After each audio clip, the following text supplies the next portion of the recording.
politique bu Diomaye Faye. non invité wuñ ma. invité guñ la. invité wuñ ma. invité wuñu la. waaw.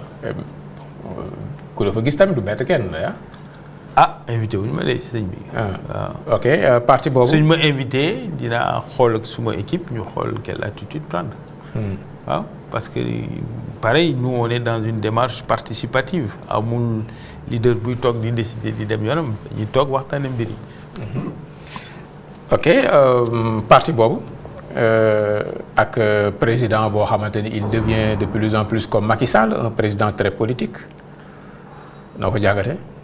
non je pense que dañu war a y a eu ci benn jamono. benn forme d'idéalisme voire même de la démagogie quelque part. Un président de la République est politique. Un président de la République ne peut ne pas être politique mënu ko. Il est forcément politique. Il doit avoir un appareil politique. Donald Trump dirige le parti républicain mooy wax li fay xew. C'est la première démocratie du monde quand même.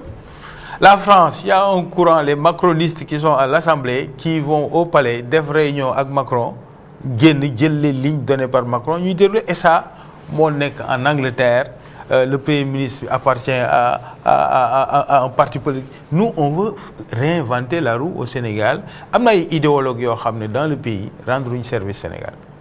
Parce que parfois, ils agitent des choses yoo xam ne c'est que pour leur agenda dans la société civile ou sur le champ politique, mais qui ne rendent absolument pas service au pays. Que le président de la République soit une personnalité politique et agisse politiquement, c'est normal.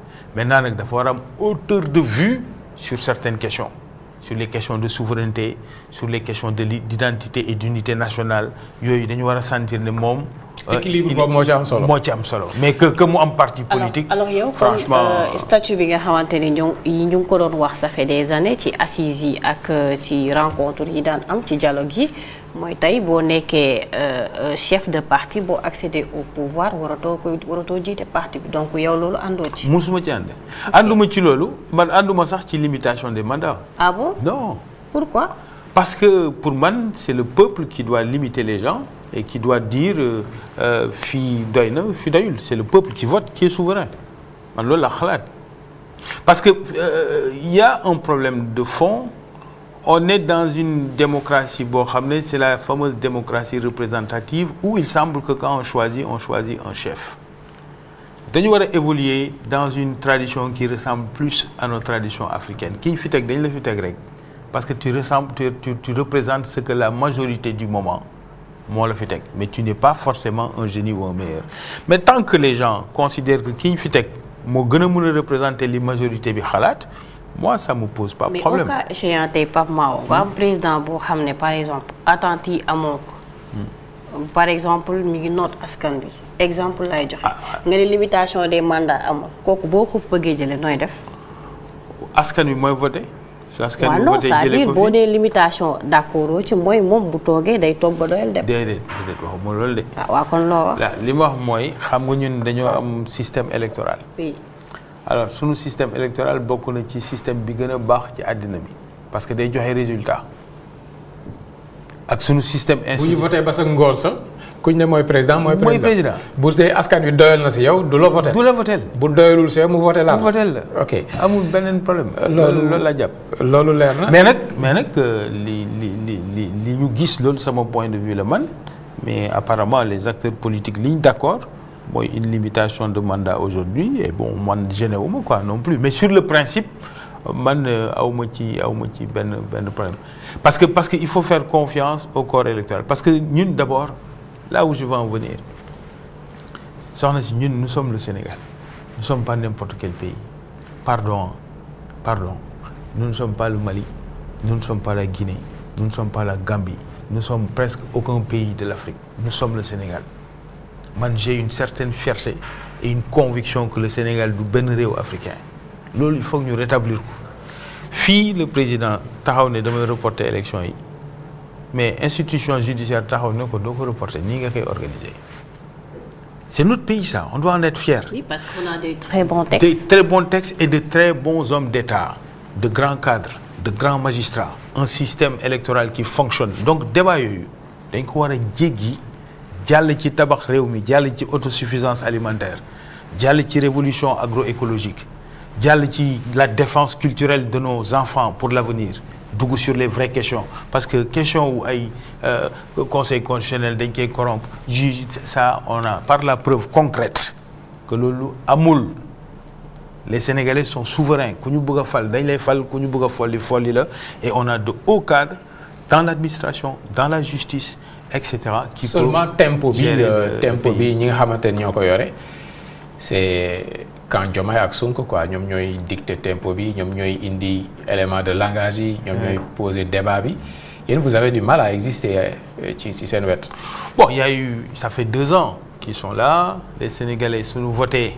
Ba tànn seen majorité il faut respecter leur majorité c'est pour ça d'ailleurs que ñi noppi ci 2 ans yi dañ c'est normal parce que loolu mooy démocratie léegi nag waxtaan bi dañ ciy gën a jublu am na ay féewaloo en tout cas l'appel de certains responsables de l'État à une refondation républicaine ak ñu défendre république ak l'héritage de la démocratie bi nga xam ne moom la fi sunu mag ñu baax ñi bàyyi ñun cet appel là on s'inscrit dans cette voie-là parce que il faut préserver la démocratie sénégalaise il faut que wuyu Sénégal bi nga xam ne démocratie la des institutions yuy dialoguer en paix ak jàmm bi ñuy dox ci biir réew mi ñu rétablir ko coûte ndax nag ça fait juróom-benni at que ñu nekk ci teesante xuloo am jaay indil job mais jubluwuñ ci liggéeyu réew mi.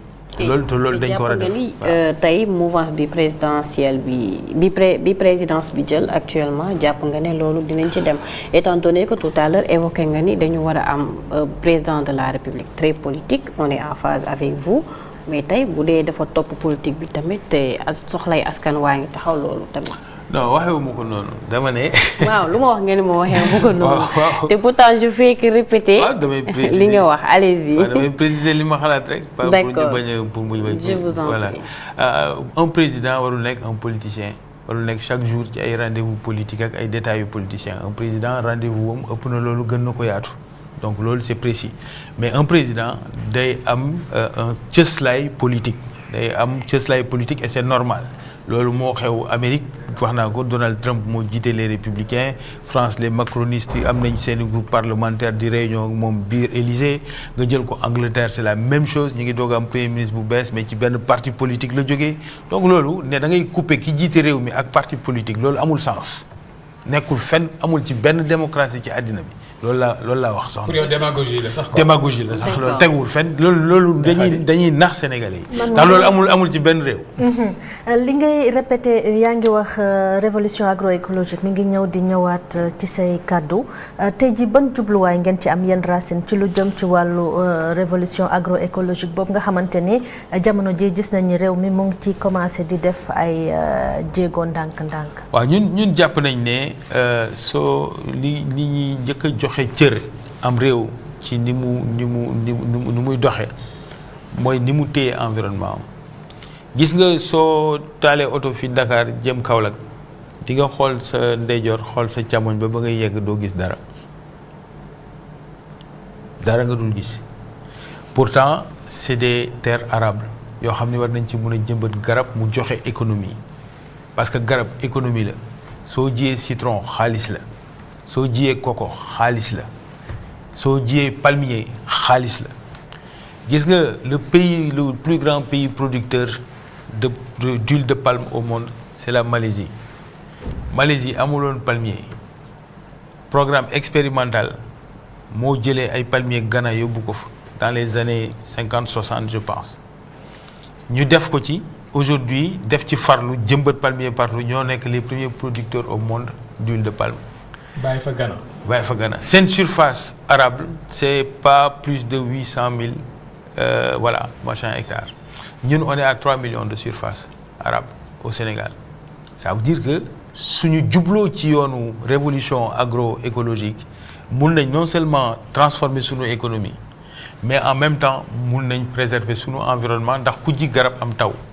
ku ji garab am taw waaye am suuf ami garab tamit taxul nga sàmm sa suuf parce que gis nañu agriculture intensive bi lu muy yàq suuf bi bëri na lu muy jaasiral suuf bi bëri na tey ji xeex bi ñeel wàllu transition agroécologique boobu moo di fexe ba bay